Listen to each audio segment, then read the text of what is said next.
I received a photo last month of my baby. The woman behind the glass looked up at me. He was dressed in a jumper, on a merry-go-round, being held by his foster parents. I listened, but I didn't know how to respond.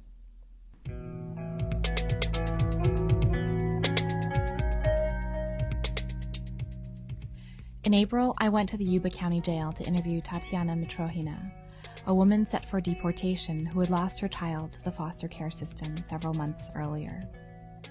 After 8 months in detention, she hadn't given up fighting for custody of her child and the right to stay in the U.S., even though the case looked grim and her chances of ever seeing her son again were negligible.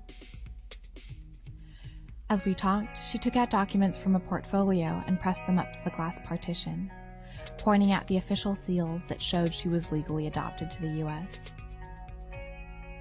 Tatyana read out citations from legal cases she wanted to use in another appeal she wanted to file. She'd spent many afternoons in her jail's law library, looking for another way out of the nightmare her life had become.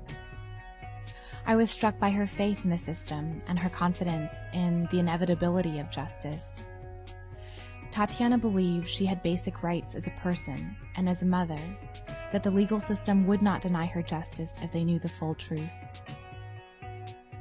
But she didn't know how common her story was, and how stories like hers often ended.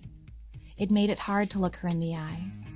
I'd long ago rid myself of what I considered naivete regarding the state's definition of justice. As she described that photo, I thought of my own loss of faith.